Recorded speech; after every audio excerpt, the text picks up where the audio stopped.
नमस्कार साथियों, जय हिंद।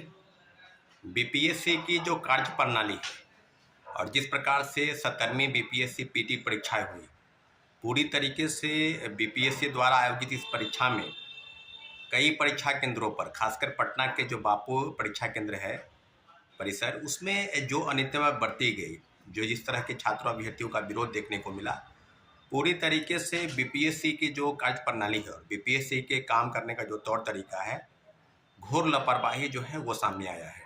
और निश्चित रूप से बीपीएससी द्वारा, बीपीएससी चेयरमैन जो रवि परमार मनु भाई है, उनके द्वारा लगातार ये छात्रों अभ्यर्थियों को धमकी दिया जा रहा है कि हमने चिन्हित कर लिया है, 50 से 60 छात्रों पर एफआईआर की गई है।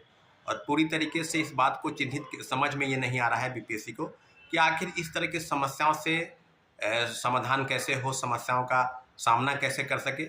और पूरी तरीके से मैं आपको बता दूं कि बीपीएससी द्वारा इस प्रकार के आयोजित परीक्षा में जिस प्रकार से सामने आई है कि कई अभ्यर्थी खुद मीडिया के सामने आ रहे हैं और कई तरह के आरोप लगा रहे हैं। कुछ ने कहा कि 12:30 बजे तक मुझे प्रश्न पत्र नहीं मिले। जैसा कि साथियों पता है सबको कि 12 बजे से परीक्षाएं शुरू होती है, 12 बजे से 2 बजे तक, और 11:55 पर सबको क्वेश्चन बुकलेट और ओएमआर शीट जो उनको रंगना है, कम से कम 5 मिनट उसमें समय उनको चाहिए होते हैं। और पूरी तरीके से बीपीएससी इस बात को लेकर सभी लोगों पर अब भी उसी सभागार में, उसी परिसर केंद्र में कई रूम में जो वीडियो सामने आ रहे हैं कि एक प्रकार का प्रॉब्लम क्रिएट हो गया कि कहीं 12:30 बजे नहीं मिला, कहीं 12:45 बजे मिला। कई अभ्यर्थी इसका विरोध करने लगे, कुछ कह रहे हैं कि दूसरे रूम में पहले ही दे दिया गया था। कई कई तरह के आरोप हैं। परीक्षा जो नियंत्रक हैं वहाँ के, जो परीक्षा उनके जो है हार्ट अटैक आ गया, अब उनकी मौत की सूचना जो है उनकी मिल रही है कि उनकी मृत्यु हो गई है।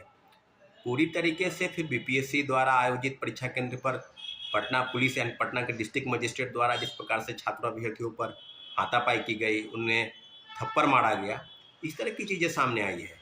तो क्या बीपीएससी उसी दिन छात्रों अभ्यर्थियों के मुद्दे पर जो बापू परिसर केंद्र में हुआ उस पर मीडिया से बात कर रहे थे और स्पष्ट तौर पर कई कई सवाल का जवाब वैसे दे रहे थे जैसे लगता है कि कोई धमकी भरा शब्द का इस्तेमाल कर रहा हो।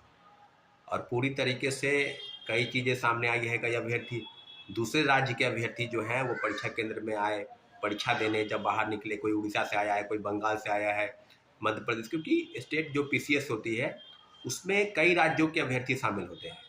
इस बात का ख्याल बीपीएससी को भी पता है और दूसरे राज्य के अभ्यर्थी को भी पता है, क्योंकि बीपीएससी की गरिमा पहले से ही धूमिल हो चुकी है। शिक्षक बहाली के दोनों पेपर TRD 2 और TRD 3, इसमें पेपर लीक के सबूत मिले। पेपर लीक पर कार्रवाई के संदर्भ में कितनी चीज़ें हुई, 300 लोगों की गिरफ्तारी हुई। TRD 2 में कौन सरगना है, कहाँ से पेपर लीक हुआ, आर्थिक अपराध इकाई तो बेहतर बता रही है।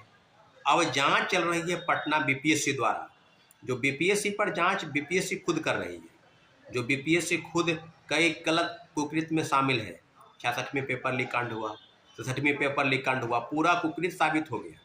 ओएमआर शीट की कार्बन कॉपी बाहर भेजी जाती है, मेंस की कॉपी लिखवाई जाती है। पूरी तरीके से इंटरव्यू में पैरवी के नाम पर क्या क्या चीज़ें होती है। तो मैं मांग करता हूं बिहार सरकार से कि एक एजेंसी, आर्थिक अपराध इकाई, वो सारे पहलुओं की जांच की, क्योंकि 12,000 परीक्षार्थियों का सवाल नहीं है, सवाल बीपीएससी के गरिमा का है। सवाल इस राज्य की, जो राज्य का जो पारदर्शिता है और जो एजेंसी है उसकी पूरी देखभाल इस राज्य के बिहार सरकार के आलोक में होनी चाहिए थी। जिस प्रकार से बीपीएससी काम कर रही है और हड़बड़ी में लगातार हम लोग डिमांड कर रहे थे कि जो प्रोटेस्ट हुआ और एक नॉर्मलाइजेशन को लेकर जो प्रोटेस्ट था, उसमें बीपीएससी लगातार कह रहे थे शिक्षकों के साथ मीटिंग बुलाए, छात्रों अभ्यर्थियों के साथ मीटिंग आप बुलाने वाले थे, वो आपने बुलाया नहीं, उल्टे गुमराह छात्रों अभ्यर्थियों कर रहे हैं। प्रदर्शन के दौरान सैकड़ों छात्र छात्राओं को चोट लगी है, इसलिए तो हम लोग डिमांड कर रहे थे कि भाई कम से कम 20 से 25 दिन आप परीक्षा की तिथि बढ़ा दीजिए। और हड़बड़ी किस बात की है?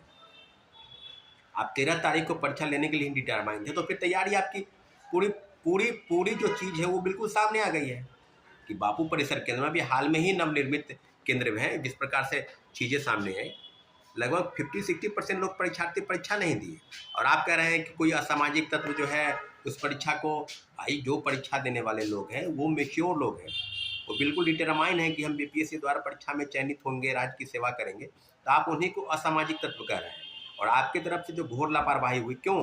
अगर किसी को 12 बजे मिल गया, किसी को 12:30 तक नहीं मिला, तो इसका खामियाजा छात्र अभ्यर्थी क्यों भुगतेंगे? आप पूरी तरीके से इस बात को साबित कीजिए। और लगातार इस प्रकार का रिपोर्ट सौंपी जा रही है, छात्रों अभ्यर्थियों को डराने का प्रयास किया जा रहा है, कई कई चीज़ें हुई हैं। पूरी तरीके से बीपीएससी लापरवाही का पूरा जड़ है। अगर बीपीएससी इस प्रकार से नहीं करती, किसी परीक्षा केंद्र पर छोटी मोटी गलती होती है, लेकिन इतनी बड़ी परीक्षा और घोर लापरवाही, और उल्टे आप कह रहे हैं कि 50-60 लोग ही हैं जो ऐसे कर रहे हैं। बिल्कुल नहीं, 5-6 हज़ार अभ्यर्थियों की जो जीवन का सवाल है, और पूरी तरीके से बीपीएससी द्वारा घोर लापरवाही के सवाल पर उन पर कहीं ना कहीं एक तरह का तोहमत लगाने का प्रयास आप कर रहे हैं। तो हम लोग बिल्कुल निश्चिंत हैं कि बीपीएससी आज से कल तक रिपोर्ट सौंपेगी पटना पुलिस प्रशासन, और उस रिपोर्ट के आलोक में आप पर कार्रवाई करनी है। लेकिन जिस प्रकार से पटना पुलिस प्रशासन द्वारा काम किया जा रहा है, बीपीएससी द्वारा काम चल रहा है, उस पर टोटल ओवरऑल छात्रों पर ही आप आरोप लगाने की फिराक में हैं, जो कहीं से भी जायज़ नहीं है। उस परीक्षा केंद्र में लापरवाही की वजह से हजारों अभ्यर्थियों का जीवन जो है दांव पर लग गया। इसलिए हम लोग डिमांड करते हैं कि उस परीक्षा केंद्र की जो परीक्षा है उसको रद्द की जाए और फिर एक नई तिथि की घोषणा की जाए, ताकि अभ्यर्थी को संतोष हो सके। आप इस प्रकार से चीज़ नहीं कर सकते हैं। इसलिए हम आग्रह करते हैं कि बीपीएससी की जांच पर आर्थिक अपराध इकाई जांच करे और बेहतर जो जांच हो उसकी रिपोर्ट सबमिट हो। ठीक है साथियों, धन्यवाद, जय हिंद।